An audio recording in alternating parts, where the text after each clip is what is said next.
ఇండిగోకు కేంద్రం తీవ్ర హెచ్చరికలు జారీ చేసింది. ప్రయాణికులు ఇచ్చే రీఫండ్ను ఏమాత్రం ఆలస్యం చేయవద్దని ఆదేశించింది. రేపు రాత్రి 8 గంటలలోపు ప్రయాణికులకు ప్రతి పైసా చెల్లించాలని స్పష్టం చేసింది. ప్రయాణికులకు సహాయం చేసేందుకు ప్రత్యేక సెల్ ఏర్పాటు చేయాలని నిర్దేశించింది.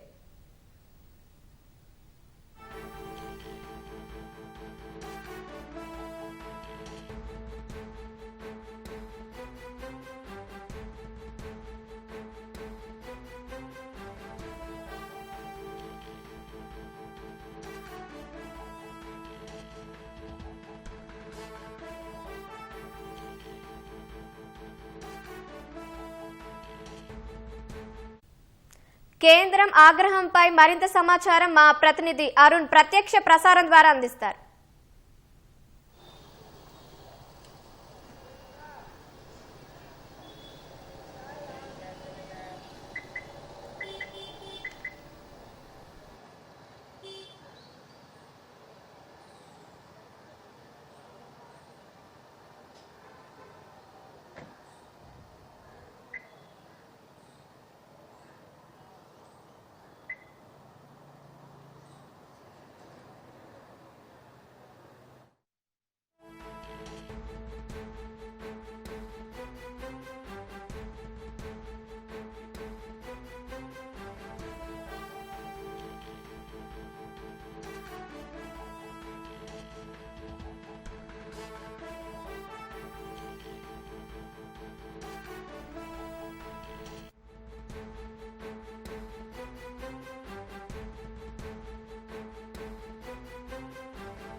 ఇండిగోకు కేంద్రం తీవ్ర హెచ్చరికలు జారీ చేసింది. ప్రయాణికులకు ఇచ్చే రీఫండ్ను ఏమాత్రం ఆలస్యం చేయవద్దని ఆదేశించింది. రేపు రాత్రి 8 గంటలలోపు ప్రయాణికులకు ప్రతి పైసా చెల్లించాలని స్పష్టం చేసింది. ఇప్పటి వరకు అనేక మార్గదర్శకాలు జారీ చేసినటువంటి మంత్రిత్వ శాఖ ఇప్పుడు తాజాగా మరొక మార్గదర్శకాన్ని జారీ చేసింది. ఇండిగో ప్రయాణికులు గత నెల రోజుల కాలంలో జరిగినటువంటి ఇండిగో డిసరప్షన్స్ ఏవైతే ఉన్నాయో, ఇండిగో నిర్వహించినటువంటి ఆపరేషన్స్లో ఫెయిల్యూర్స్ ఎక్కడైతే ఉన్నాయో వాటి కారణంగా ఇబ్బంది పడినటువంటి ప్రయాణికులు ప్రతి ఒక్కరికి, ప్రయాణం చేయలేకపోయిన వారికి, అదేవిధంగా రద్దయినటువంటి ప్రయాణాలు రద్దయినటువంటి వ్యవహారంలో దేంట్లోనూ ఎట్టి పరిస్థితుల్లో ఏ ఒక్కరికి నష్టం జరగొద్దు అని చెప్పి కేంద్రం దృష్టి సారించింది. ఆ నేపథ్యంలోనే ఇండిగోకు ఒక కీలకమైనటువంటి ఆదేశాలను జారీ చేసింది. గత కొద్ది రోజులుగా ఇండిగో ఆపరేషన్స్ వల్ల నష్టపోయిన ప్రతి ఒక్క ప్రయాణికుడికి పూర్తి స్థాయిలో రీఫండ్ ఇవ్వాల్సిందేనని, ఇది ఎట్టి పరిస్థితుల్లో రేపు సాయంత్రం 8 గంటల లోపు జరగాల్సిందే అని చెప్పి కేంద్రం తీవ్ర స్థాయిలో హెచ్చరించింది. దాని కొనసాగింపుగానే బ్యాగేజ్ మిస్ అయినటువంటి వారికి బ్యాగేజీకి సంబంధించినటువంటి విషయంలో కూడా ఒక ప్రత్యేకమైనటువంటి చర్యలు చేపట్టాలని చెప్పి కేంద్రం ఆదేశాలు జారీ చేసింది. దాంతోపాటుగా కేంద్రం ఇచ్చినటువంటి నోట్లో zero inconvenience policy for passengers, ప్రయాణికులకు ఏ ఒక్క చిన్న ఇబ్బంది కూడా జరగకుండా ఎట్టి పరిస్థితుల్లో చర్యలు తీసుకోవాలని, వృద్ధులు, పిల్లలు, అదేవిధంగా అనారోగ్యంతో ఉన్నవారు ఎవరైతే ఉన్నారో వారందరికీ పూర్తి స్థాయి సహకారం అందించాల్సిందని చెప్పి కేంద్రం తన ఆదేశాల్లో స్పష్టంగా చెప్పడం జరిగింది. దాంతోపాటుగా ఎట్టి పరిస్థితుల్లో ప్రయాణికులకు ఎలాంటి ఇబ్బంది జరగకుండా ఇకపై పూర్తి స్థాయి చర్యలు తీసుకోవాల్సిందేనని చెప్పి మరొక ఆదేశంగా కేంద్రం మంత్రిత్వ శాఖ విడుదల చేసిన ఒక ప్రకటనలో స్పష్టం చేసింది. ఇది కొనసాగిస్తూనే మంత్రిత్వ శాఖ మిగిలినటువంటి విమానయాన సంస్థలతోటి సంప్రదింపులు జరుపుతూ ఉంది.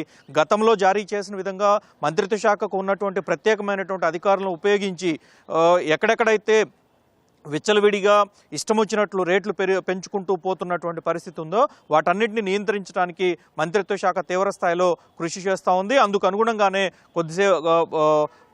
మంత్రిత్వ శాఖలో రాజీవ్ గాంధీ భవన్లో కేంద్ర మంత్రి రామ్మోహన్ నాయుడు పూర్తి స్థాయిలో సమీక్షలో నిమగ్నమై ఉన్నారు. ఈరోజు ఉదయం నుంచి ప్రతి ఒక్క చిన్న అంశం పైన, ఇండిగోకు సంబంధించినటువంటి ప్రతి విషయం పైన ఆయన దృష్టి సారించి తీవ్ర స్థాయిలో హెచ్చరికలు జారీ చేస్తున్నారు. కేంద్రం ఈ విషయాన్ని సీరియస్గా పరిగణించడంతో పాటుగా గతంలో మంత్రిత్వ శాఖ డీజీసీఏ జారీ చేసినటువంటి ఆదేశాలు ఏవైతే ఉన్నాయో వాటిని ఇంప్లిమెంట్ చేయడంలో ఇండిగో సంస్థ పూర్తిగా విఫలమైంది, 100% విఫలమైంది. కాబట్టి అన్నిటికీ జవాబుదారీతనంగా గత కొద్ది రోజులుగా జరుగుతున్నటువంటి మొత్తం ఆందోళనకు మొత్తం వ్యవహారానికి ఎవరు బాధ్యులుగా ఉంటారనే దానిపైన పూర్తి స్థాయిలో దృష్టి సారించింది. అందుకు అనుగుణంగానే ఇండిగోకు సంబంధించినటువంటి ఉన్నత స్థాయి అధికారులను, సిఈఓ స్థాయి, ఉపాధ్యక్షుడి స్థాయి అధికారులందరినీ కూడా మంత్రిత్వ శాఖ సమన్ చేస్తున్నట్లుగా తెలుస్తూ ఉంది.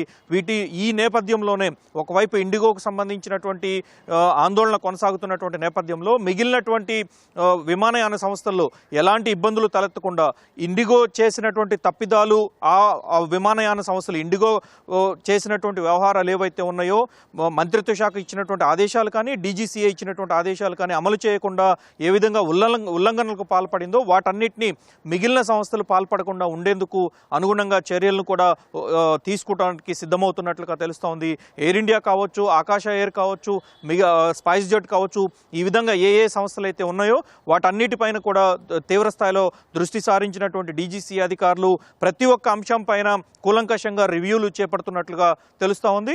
ఇది ఎట్టి పరిస్థితుల్లో జీరో పాసెంజర్స్కి ఎలాంటి ఇబ్బందులు లేని ప్రయాణం జరగాల్సిందనే అది పౌర విమానయాన శాఖ మంత్రిత్వ శాఖకు సంబంధించినటువంటి బాధ్యత కాబట్టి అందుకు అనుగుణంగా తామే ఈ చర్యలు తీసుకుంటాము, ఎట్టి పరిస్థితుల్లో ప్రయాణిక ఇబ్బందులు తలెత్తకుండా చేయాల్సిందేనని చెప్పి దృష్టి సారించినట్లుగా మంత్రిత్వ శాఖ తన ప్రకటనలో పేర్కొనడం జరిగింది. Over to studio.